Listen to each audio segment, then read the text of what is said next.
Thanks for joining me today here on Pile Driver Outdoors. I'm at the local state lands trying to catch some fish out of a public watering hole here. Had a little success. Actually, right here, look. There's a pretty large one. Pretty big one in there. Not huge. Anyway. Yeah, so I'm trying to catch those things. Here's another one right here. All right, I'm going to have to cast. I'll get back to you guys.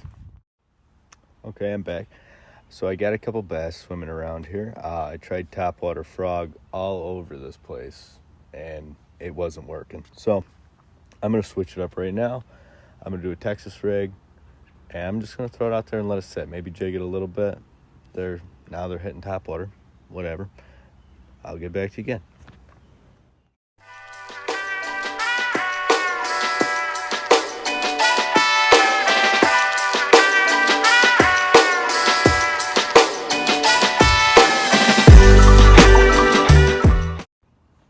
Alright, so I guess while I'm waiting for the fish to bite that,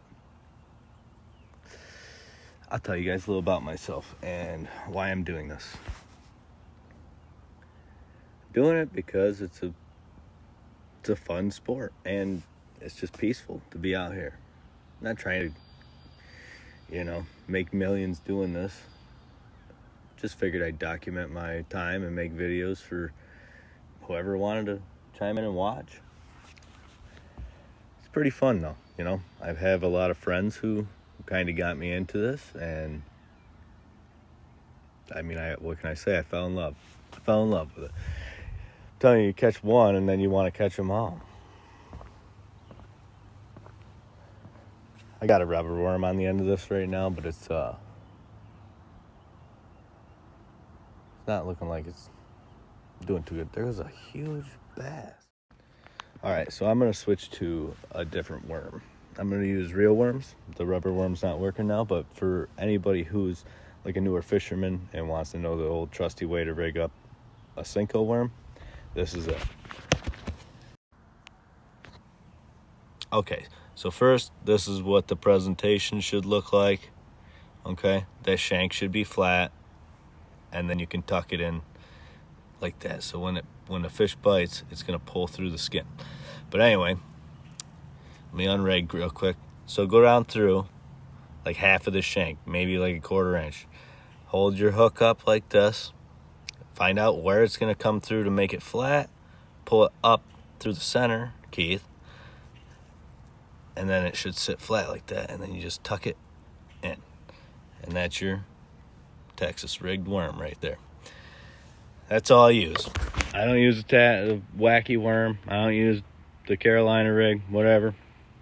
That's what I use. It's always worked. Well, guys, my luck is I have one worm. I ripped him in half. I threw his other half out there. And I'm going to tell you this. If I catch a sunfish or, a bluegill, a pumpkin seed, I'm throwing that sucker out to the middle of the lake, and I hope one of these pickerels or these bass bite onto it, because I want one. There's walleye in here too, I've read, so we'll figure it out. Well, I figured I'd check back in with you guys.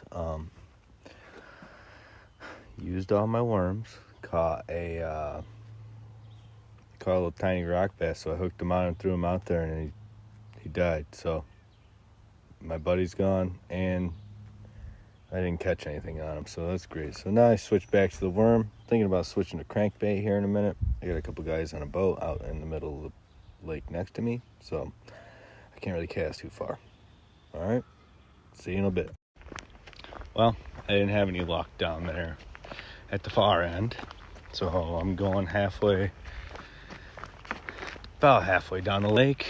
There's a little cove over here where I'm gonna throw my top water and that worm I showed you how to rig up.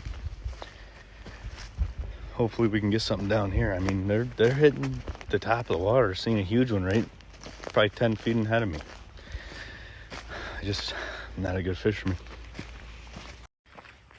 Well, guys, there she goes. I got no fish today. got a few bites, lost a few hooks, but I don't got nothing to show for it. Try again tomorrow. Peace out.